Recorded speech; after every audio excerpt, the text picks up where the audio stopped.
dove a un certo punto lui sta facendo questa competizione, insomma il match per il titolo mondiale, e si ferma perché dice c'è il rumore delle telecamere che mi dà fastidio ed è fatto apposta per deconcentrarmi. Perché erano in Russia, Esatto, non so. e per cui va, ferma tutto, pazzo furioso. Poi c'è il dopo quando lo vedi che veramente aveva sbarellato Fischer alla fine. Fantastico. Però ecco, scacchi è un mondo incredibile. Poi Karpov, Io Kasparov.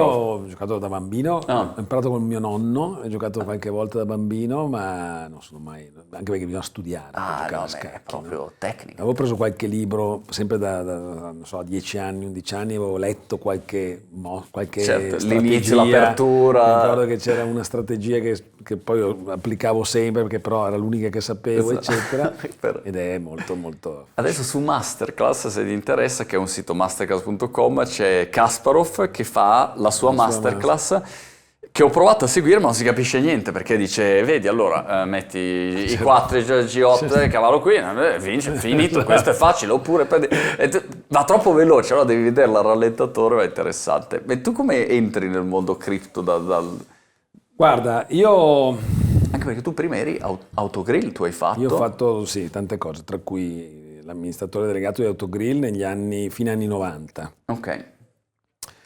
Allora, io nasco, diciamo, nel mondo aziendale, inizio nelle aziende, all'inizio in un'azienda a Milano, una finanziaria di una famiglia importante di immobiliaristi, faccio l'analista finanziario, una noia mortale, non mi piace per niente. Però divertente. E allora loro avevano poi una partecipazione che si erano trovati nel portafoglio casuale nel Veneto, io sono di Padova, e dico, ma che bello, non posso andare a lavorare nella vostra partecipata nel Veneto, peraltro dove avevano problemi di management. Ah, no? ok. Vabbè, vai, vado lì, torno a casa in un certo senso, ed era un'azienda che faceva attrezzature per il giardinaggio, rasa erba, no? No. E piccolissima, era una piccolissima azienda dove c'era un manager molto bravo che veniva da Milano. Sì.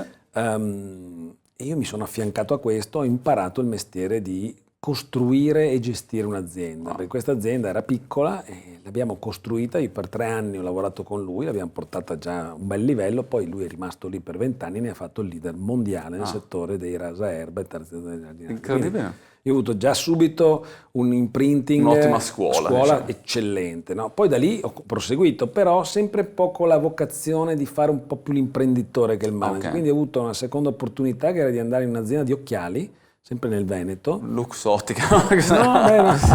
Un'azienda di occhiali che andava male, Ah. e quindi lì è nata la mia vocazione per fare il restructuring delle aziende. Ok. Ho investito anche qualche soldo, ho un po' cambiato tutto, un'azienda che faceva prodotti di terzismo, cioè per altri, e senza marchio, e ho lanciato un marchio che si chiamava Killer Loop, Ok. che era un marchio di occhiali sportivi che all'epoca competeva con Oakley, fai conto, no? Ok. E questa azienda comunque è ripartita quasi da zero, ha avuto un certo successo e poi l'ho venduta al gruppo Benetton. Ho lavorato un po' con loro per qualche anno e all'interno del loro gruppo, poi attraverso di loro sono entrato in Autogrill, dove prima come direttore generale, poi amministratore delegato, ho sviluppato Autogrill nel mondo, abbiamo comprato la parte americana, eccetera, eccetera. E quindi hai fatto tutti i ponti, l'autogrill a ponte li hai fatti tu? Quelli o no? lì c'erano già. Li ho fatti però ridipingere, perché erano tutti brutti, orribili. rovinati, li ho fatti almeno Ma ridipingere. io penso, adesso ti do un aneddoto così, feedback, c'era un periodo che viaggiavo un sacco per l'Italia da sbarbato e fermarsi all'autogrill era un piacere, cioè quando andavi a mangiarti il tuo così in autogrill. Spero dopo che siamo intervenuti noi, perché prima quando sono entrato era appena uscito fetido. dalla SME, che era pubblica, era fetido. All'inizio no? era proprio Esatto. fetido. E Quindi invece poi c'era il periodo invece dove facevi il io tuo penso che abbiamo fatto No. un buon lavoro, no? Abbiamo lanciato il marchio Spizzico, per esempio, la pizza, Spizzico, no? ok. Esatto. Quindi insomma è stata un'esperienza molto importante, perché chiaramente stiamo parlando di una grande azienda, molto organizzata. Poi abbiamo comprato in America un'azienda enorme dal gruppo Marriott, quello degli hotel, Ok. che gestisce tutta la ristorazione dentro agli aeroporti. Wow. Quindi Starbucks, eravamo gli unici licenziatari di Starbucks nel mondo, perché negli aeroporti avevamo la concessione noi. Quindi è stata un'esperienza, puoi immaginarti, Scusami, ma Spizzico era vostro? nostro, di proprietà. Era proprio non era un No, licensing? no. Ah, ok. Poi abbiamo portato in Italia Burger King, che invece era un licensing. Certo. E poi con l'America ci siamo trovati il licensing di tutti i marchi principali, da Pizza Hut, Starbucks, McDonald's, Burger King, eccetera. Quindi è stata per me un'esperienza molto importante, ho conosciuto un sacco di aziende, ho conosciuto il CEO di Starbucks, per dire che è stata una bella esperienza. Schultz, fantastico. E poi dopo però io un po' così, alla fine ero arrivato un po', secondo me, penso al top che uno potesse immaginare, perché a 40 anni ero amministratore delegato di Autogrill, azienda da 30.000 persone, eccetera. Però a me stava un po' stretto questo ruolo di manager e basta, e quindi sono uscito e ho cominciato a collaborare con fondi di private equity per ristrutturare delle aziende, e ne ho ristrutturate 2. Una di queste era la Sector, quella degli orologi. Sector No Limits, Yes. Eccolo lì. Che abbiamo ristrutturato e poi rivenduto a un'altra azienda del settore.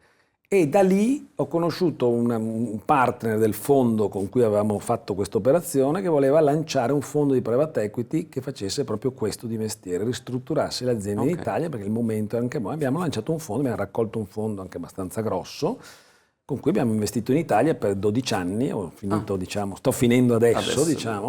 Abbiamo comprato aziende di tutti i tipi, non so, dalle profumerie Limoni e la Gardenia, a giochi e scommesse con la SNAI, un'azienda di abbigliamento, una cartiera che fa carte speciali molto belle, tutte aziende che avevano per una serie di ragioni problemi, e noi le abbiamo prese.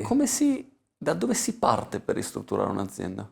Intanto cerchi di individuare il cuore, quello che di buono c'è. Quindi il punto di forza. Ok. Quasi tutte le aziende ce l'hanno, se non ce l'hanno proprio lo vedi e non fai niente.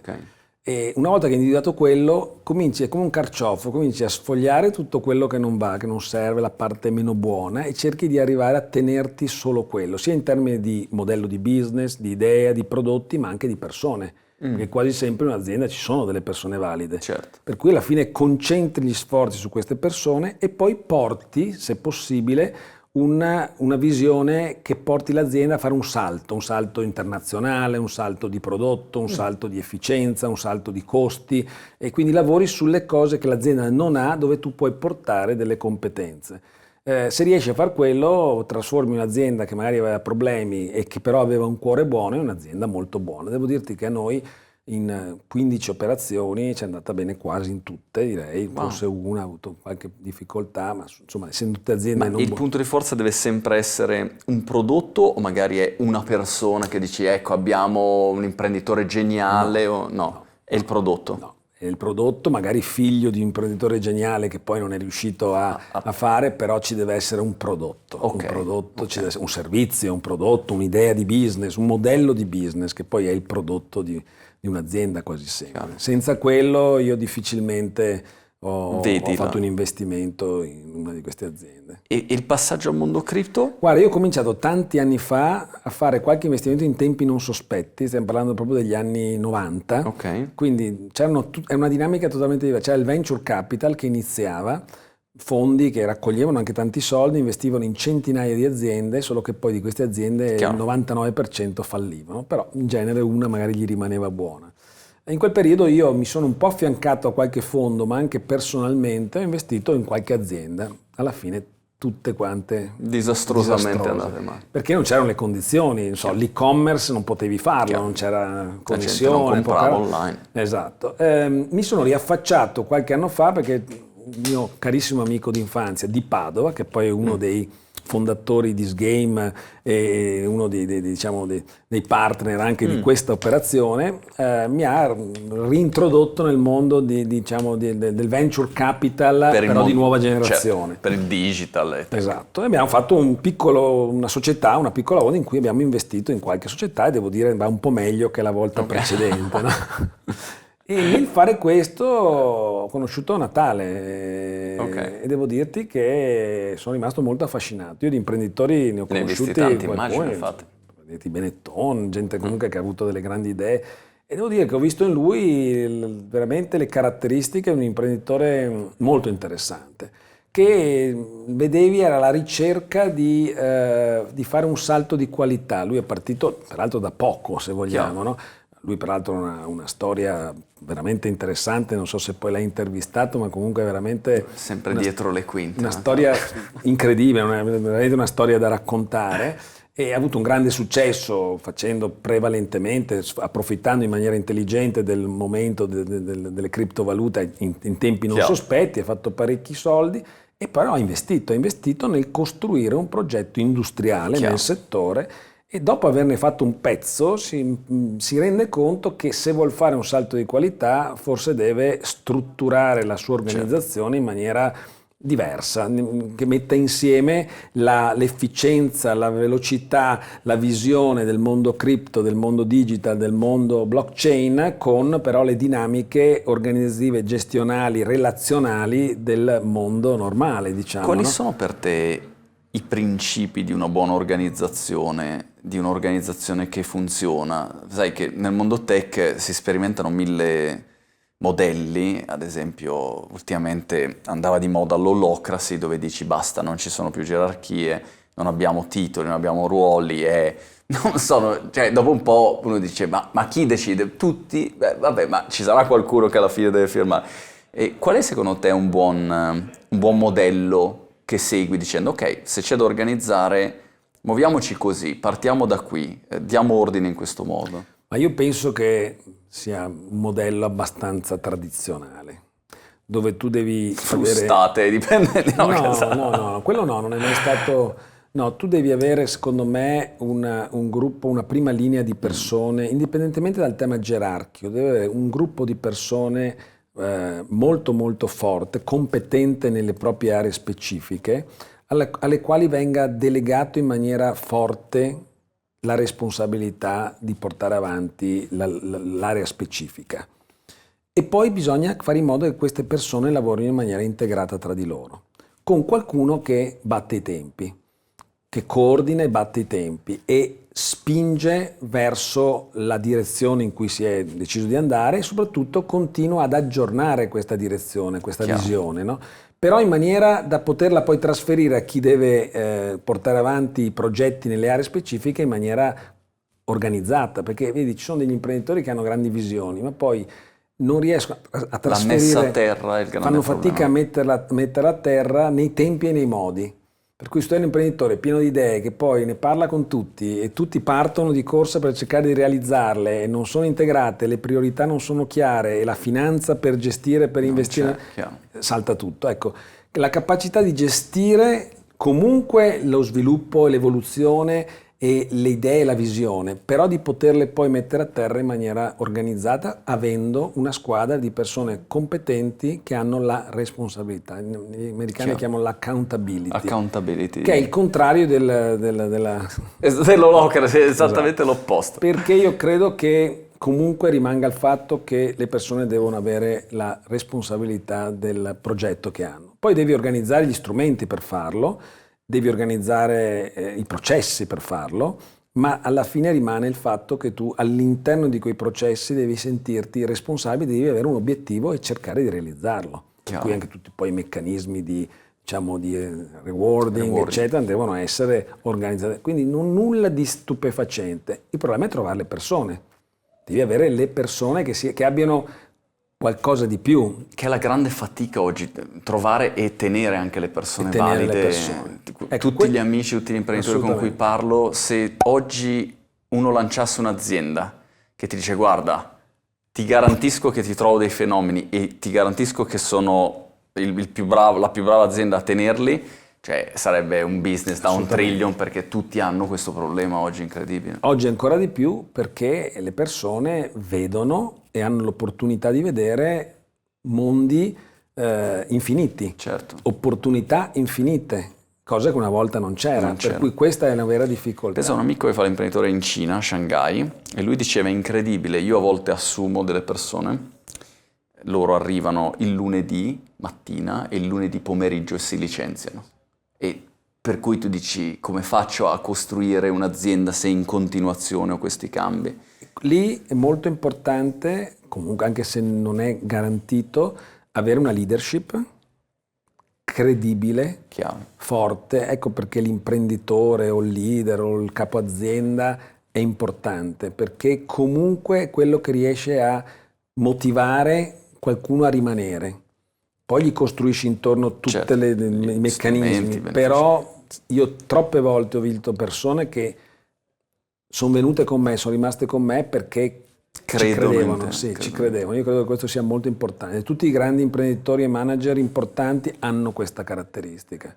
E in questo momento tu che cosa farai per cercare di portare a terra tutti questi, diciamo, queste caratteristiche, questi elementi su un progetto che è complesso, perché tu seguirai Nexus e quindi segui un exchange decentralizzato, centralizzato con tutti i problemi banca, licenza bancaria, account, cioè è un cinema mica da ridere, insomma, quindi chi te l'ha fatto fare? No, però sai cos'è di interessante? Che è un mondo molto innovativo in un contesto molto tradizionale, perché in realtà stiamo inserendo innovazione nel mondo finanziario tradizionale. Okay. E questo è molto affascinante, un po' perché io sono... Tu scusa, ma tu hai esperienza di banca anche? Oppure no? Di investimenti finanziari come fondo di private equity e quindi poi di banche perché noi ci relazionavamo con le banche rispetto al debito bancario, ma non sono uno che viene dalla banca, no? Però è proprio per quello è un vantaggio, perché io ho sempre visto la banca come purtroppo il modello di business meno evoluto che sia mai esistito, ingessato, non solo per colpa delle banche ma anche per colpa del sistema che ha messo addosso alle banche una serie di vincoli mostruosi. Per oggi le banche sono da decenni ormai ingessate.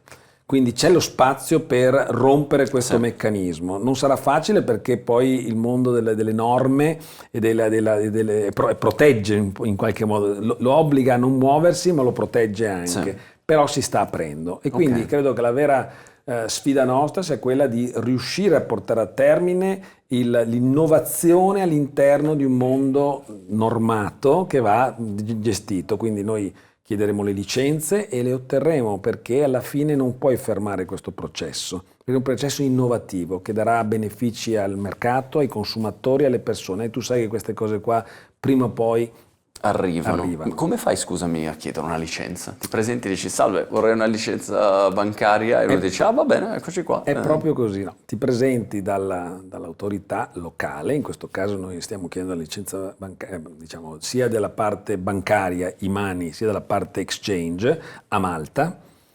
Malta, dopo aver avuto periodi con alcune vicissitudini qualche anno fa per temi di riciclaggio eccetera, ha deciso proprio per uscire da queste logiche di reinventarsi come piazza finanziaria moderna. E quindi è una delle piazze finanziarie che sta guardando con maggiore attenzione a presentarsi al mercato come la piazza finanziaria dove si innova da questo punto di vista. Quindi è molto aperta a sedersi con imprenditori che vogliono portare progetti. Quindi gli porti un progetto, non è che dici buongiorno voglio una licenza, gli dici io vorrei una licenza per fare queste cose, le voglio fare in questo modo, ti chiedono tutto di quello che vuoi fare e se si convincono che tu sei serio, che lo vuoi fare bene, che lo vuoi fare sotto comunque una normativa, sono molto aperti perché è quello che vogliono diventare la nuova piazza finanziaria moderna, una delle nuove piazze finanziarie moderne. Questa è la prima cosa che stiamo facendo. Ovviamente nel frattempo stiamo mettendo a punto...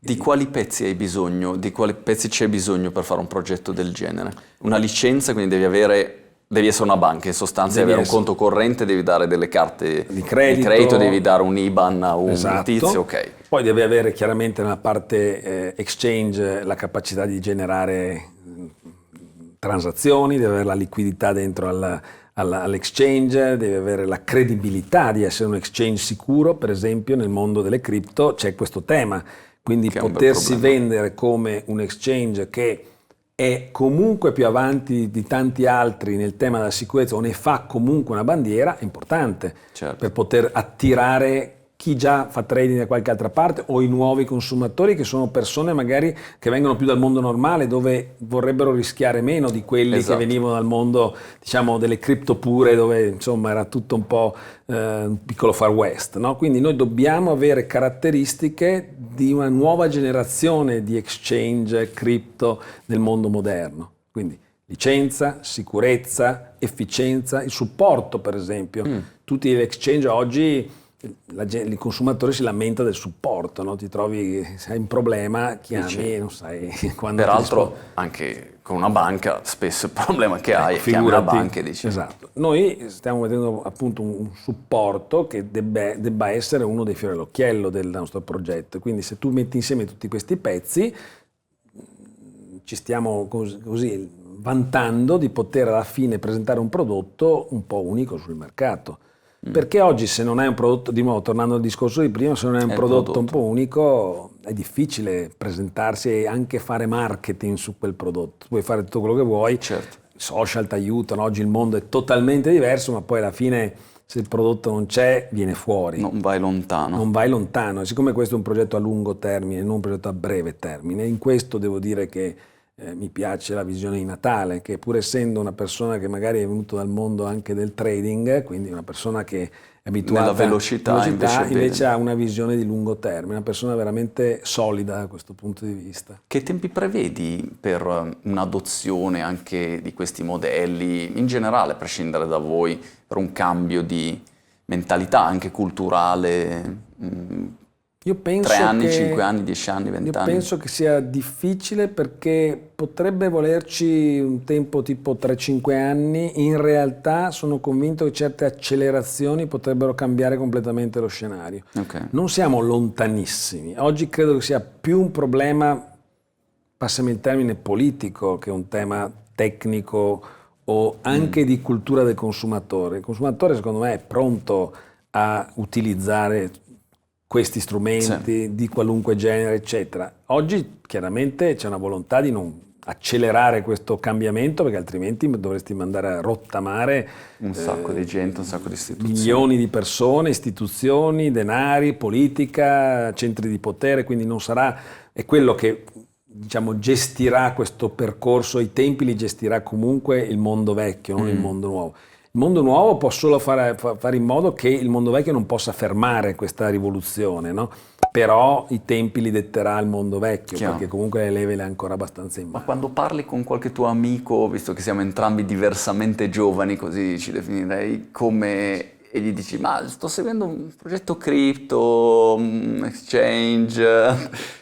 Che cosa ti dicono? Mi danno del matto. È così, nel senso... Mi danno del matto perché la maggior parte delle persone che conosco si aspettavano, finita un po' questa fase del fondo di private equity, o che ne avessi fatto un altro, cosa che era assolutamente possibile, o che comunque avessi continuato a operare nel mondo da cui vengo, no? Grandi aziende, situazioni, consigli di amministrazione, aziende nostre, perché noi poi abbiamo anche investito in aziende nostre, certo, parallelamente al fondo, eccetera.